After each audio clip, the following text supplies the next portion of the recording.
پس قانون استخدام، اس استخدام کے سائے میں دین خدا بھی پنپتا ہے، انسان بھی کمالات کی طرف بڑھتا ہے۔ اور معصومین نے، انبیاء نے کام یہی کیا تھا کہ استخدام والے قانون کا چارہ نہیں ہے، استخدام کے بغیر، یعنی جب ایک دوسرے سے آپ خدمت نہیں لیتے ہیں، دونوں کمال کی طرف نہیں بڑھ سکتے ہیں، لیکن یہ استخدام مساوات کے سائے میں ہو، جتنا خود کو سمجھتے اتنا دوسرے کو بھی سمجھو۔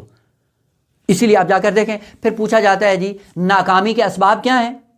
امیر المومنین نے نہج البلاغہ میں ذکر کیا ہے، حضرت فرماتے ہیں کہ اگر نااہل کو اہل کی جگہ پہ رکھ دو کا پھر تمہیں دشمن کو بلانے کی ضرورت نہیں ہے، خود بخود نابود ہو جاؤ گے۔ اگر ثانوی چیزوں کو بنیادی چیزوں پہ ترجیح دو گے تو بھی تمہیں دشمن کی ضرورت نہیں، خود بخود نابود ہو جاؤ گے۔ مثلا ابھی آپ دیکھیں، ہم دور نہیں جائیں، ہم اپنے ذرا اس میں رہیں، اپنے ہیتے میں، جہاں پہ ہمیں اپنا یہ قانون معصوم نظر آتا ہے۔ خصوصاً پاکستان کے اندر مدارس کیوں فیل ہو رہے ہیں جی؟ مدارس دینی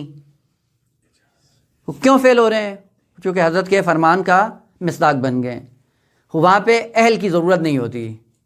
ایک سلسلہ ہے استخدام فرعونی، اور استخدام فرعونی میں ہوتا کیا ہے؟ نااہل کو اہل پہ مقدم کرنا ہے۔ جب نااہل کو اہل پہ مقدم کرنا ہے تو پھر ہوتا کیا ہے؟ یہی نابودی ہے۔ اب دیکھیں سب کو اپنی جان کے لالے پڑے ہوئے ہیں جی، مدرسے فیل ہو رہے ہیں، کوئی چندہ نہیں دیتا ہے، کوئی ڈونیشن نہیں کرتا ہے، تو پھر کیا کرو؟ اب ساتھ میں انہوں نے ایسے اقتصادی کالج بنا لو، ہاں اب وہ پیسوں کا درآمد کر دے۔ یہ جو مقدس ترین دین ہے جس کے لیے خداوند عالم نے وعدہ کیا ہے، لَأَغْلِبَنَّ أَنَا وَرُسُلِي، جو بھی میرے دین کی مدد کرے گا میں کبھی اس کو مغلوب نہیں ہونے دوں گا۔ اس کا مطلب یہ کہ آج جو ہم مغلوب ہو رہے ہیں یہ دو حال سے خالی نہیں ہے، یا یہ کہو کہ معاذ اللہ خدا نے جھوٹ کہا ہے، یا یہ ہے کہ نہیں خدا نے سچ کہا ہے، ہمارا خدا کے ساتھ رابطہ صحیح نہیں ہے۔ وہ پہلی بات تو نہیں کر سکتے کہ خدا نے جھوٹ کہا ہو، لیکن دوسری طرف یعنی ہمارا دین خدا سے کوئی ربط نہیں ہے۔ واللہ خدا نے واضح الفاظ میں کہا ہے لَأَغْلِبَنَّ أَنَا وَرُسُلِي، جو دین خدا پہ چلے اور وہ ذلیل ہو جائے ممکن ہی نہیں ہے۔ وہ پہلے نااہل کو اہل کی جگہ پہ بٹھاتے ہیں، دوسرا استخدام فرعونی ہے۔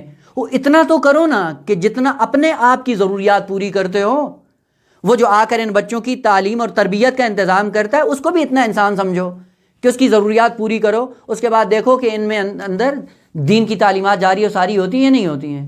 وہ یقیناً ہوتی ہیں۔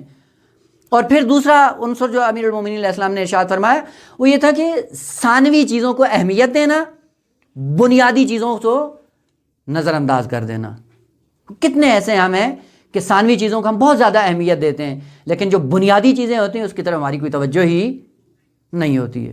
اس کا ایک نمونہ اگر مثال کے ساتھ دیکھنا چاہیں، ہمارے معاشرے میں آپ چلے جائیں، مستحبات مکروہات پہ کتنی تاکید کی جاتی ہے۔